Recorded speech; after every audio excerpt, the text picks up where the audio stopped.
The kennel door is thick glass, scratched low along the bottom from years of paws and mop buckets. Bugs is on the other side of it. He's barking, not once, but in a rolling, continuous burst, pacing 2 steps toward the door and 2 steps back. His ears are pinned. His breathing is fast enough that his ribs move with it, and there's drool at the corner of his mouth. He doesn't stop moving long enough to sit. Keir Holt stands in front of the kennel, reading the card clipped to the door. Approximately 5 years old.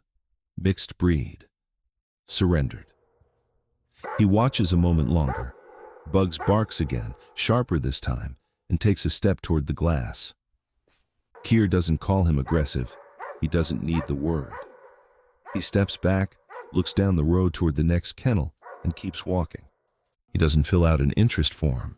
A volunteer near the front desk makes a small note beside Bugs's name, another visit, no match, and moves on. Nobody in that hallway would say Keir did anything wrong. The bark was real. The stiffness through Bugs's shoulders was real.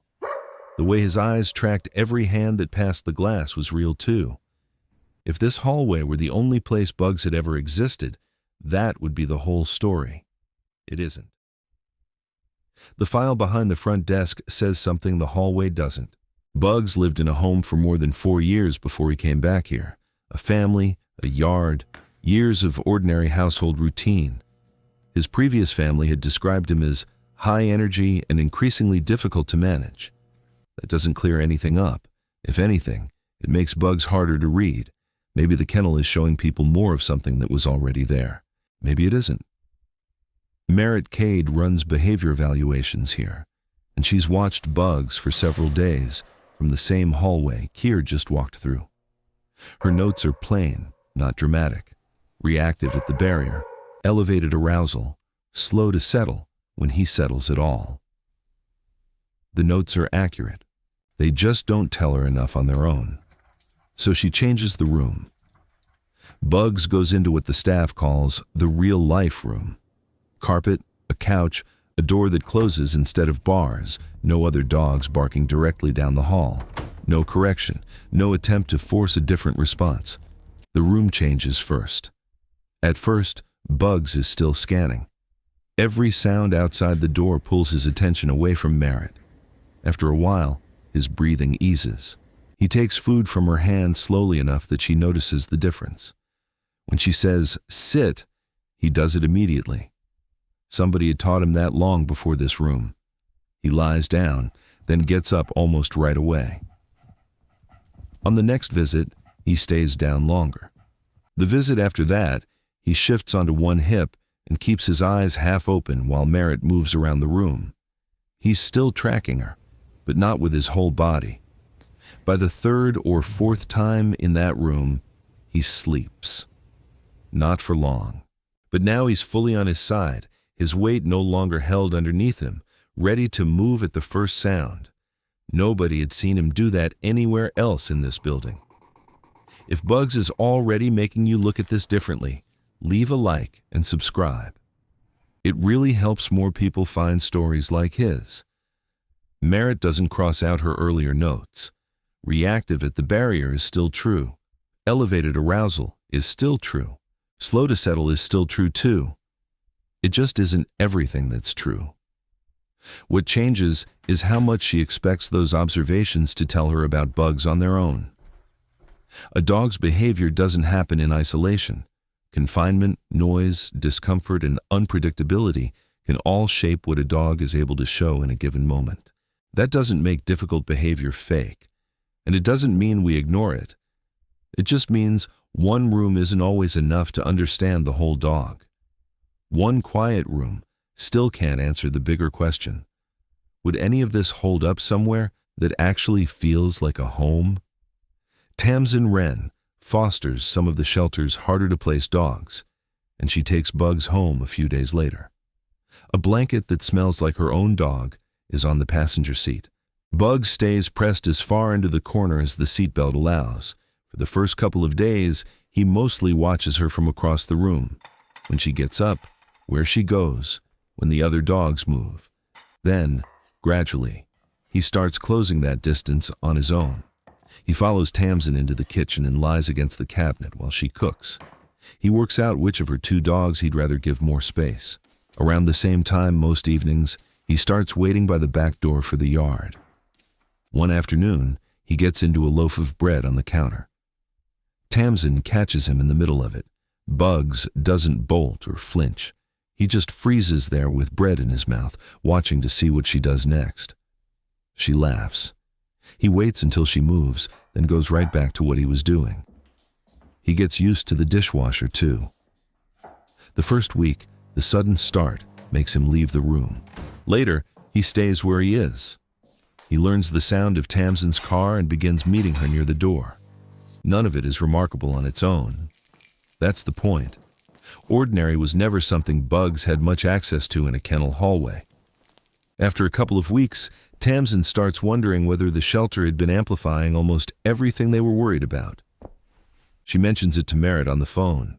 Maybe, with enough time, Bugs won't need much special handling at all. It's an understandable conclusion. Almost everything in front of her supports it. Then, about 3 weeks in, a friend stops by and walks straight toward Bugs to say hello. He goes still. His weight shifts back onto his hind legs, his body tightens, and something low comes from his throat. Not a lunge, not quite a growl, but enough to make the change obvious. Now distance is the only thing he seems to want. Tamsin doesn't push it. She asks her friend to sit down, stop looking directly at him, and let Bugs choose how close he wants to get. Bugs stays several feet away, watching. Eventually, his weight comes down again. He lies on the floor, still aware of the visitor, but no longer braced. Nothing about that afternoon undoes the weeks of kitchen mornings and yard evenings that came before it. And nothing about those ordinary weeks erases what just happened with someone who moved toward him too quickly. Both of those are Bugs. Tamsin stops trying to prove that he's better. She starts trying to describe him more completely. What he can do now, what still makes him uncomfortable, and where he still needs space. Every dog deserves to be understood as clearly as possible. If you're trying to understand your own dog better, I left a resource in the description that may help, and that matters because soon somebody else will have to decide what they think of Bugs. When strangers meet Bugs, it tends to happen in the situations where he struggles most. A kennel hallway, or a doorway, with someone unfamiliar arriving too quickly. Merritt and Tamsin know more about him now than they did a month ago, but an ordinary adopter walking the shelter row still meets the kennel version first, just like Keir did. A few minutes behind that glass may be all someone sees before deciding whether to keep looking. And that's the problem. The place where Bugs is hardest to understand is often the same place where someone has to decide whether they want him.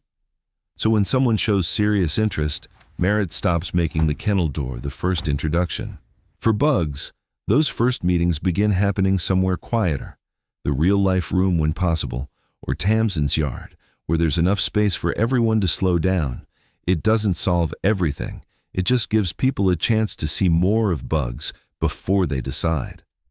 And that's why Hollis Ven's first meeting with him happens nowhere near a kennel. Hollis Ven meets Bugs in Tamsin's backyard, not through kennel glass. Merritt has already told him what the shelter file says, so he knows the difficult parts are real before he arrives. Bugs keeps his distance, 4 or 5 feet, no closer, for the whole first visit. Hollis doesn't try to close the gap for him. He sits, talks quietly with Tamsin, and lets Bugs decide what to do with the space between them. Then he comes back the next week, and the week after that. They take short walks. Bugs is curious one day and more guarded the next. No single visit tells Hollis everything. On one visit, a car door slams somewhere down the street, and Bugs barks once, sharp and immediate. Hollis doesn't turn it into a bigger event. He waits a beat, then keeps walking at the same pace. By the 4th or 5th visit, Hollis is sitting on the back steps while Tamsin waters the garden. Bugs crosses the yard on his own, turns once, and lies down with his head resting on Hollis's foot. Nobody cries. Tamsin barely notices at first. It's just the first time in the weeks Hollis has known him that Bugs has chosen that kind of closeness on his own. Be honest. At this point, would you have given Bugs more time? Tell me in the comments. 2 weeks later, Bugs moves into Hollis's apartment. The hallway outside is new. There are different smells, footsteps overhead he can't place yet, and a stairwell door that bangs if someone lets it go too fast. On the first night, Bugs doesn't settle the way he had in Tamsin's kitchen. He paces the same stretch of floor, ears tracking sounds through the wall. When a neighbor passes outside, he goes stiff near the door, weight forward, watching it the way he once watched a sheet of kennel glass. For a few seconds, it looks exactly like the dog Kier walked past. Hollis doesn't pretend the reaction isn't there, but he doesn't decide it tells him everything either. The hallway is new, so he keeps his movements slow and ordinary and gives the place time. He doesn't crowd Bugs toward the door to prove there's nothing to fear, and he doesn't avoid it either. He just keeps moving through the apartment normally, whether Bugs tenses or doesn't. Over the next several days, the hallway holds less of Bugs's attention. He finds a place by the window, checks it, then leaves it alone. Soon, he's sleeping on the floor most evenings in the middle of the room. Weeks later, a knock in the hallway can still bring Bugs off the couch fast. Hollis doesn't reach for him or insist there's nothing to worry about. He waits. Bugs watches until the hallway goes quiet, then returns on his own. The reaction hasn't disappeared. Hollis has stopped needing it to. Kier never sees any of this. He has no reason to. His only information about Bugs is still a hallway, a bark, and a decision nobody would call unreasonable. He wasn't wrong about what he saw. He just saw one room on one day and had no way of knowing it wasn't the whole dog. Hollis got to see Bugs in more than one situation, and that leaves one question we can't really answer. What if Hollis had only met Bugs through that kennel door? Nothing Bugs did in that first room had to be false for everything that came after it to also be true. When a dog's behavior worries you, look for a pattern before you look for a label. Where does it happen? Who is nearby? What happens immediately before it? Does the dog respond differently when the environment changes? Those details can tell us a lot more than labels like aggressive, stubborn, or difficult. One reaction isn't always a pattern, and a pattern still needs context. Bugs never needed anyone to pretend the barking wasn't real. He just needed someone to understand that it wasn't the whole story. And if Bugs made you question what aggressive really means, Tully's story is on the screen now.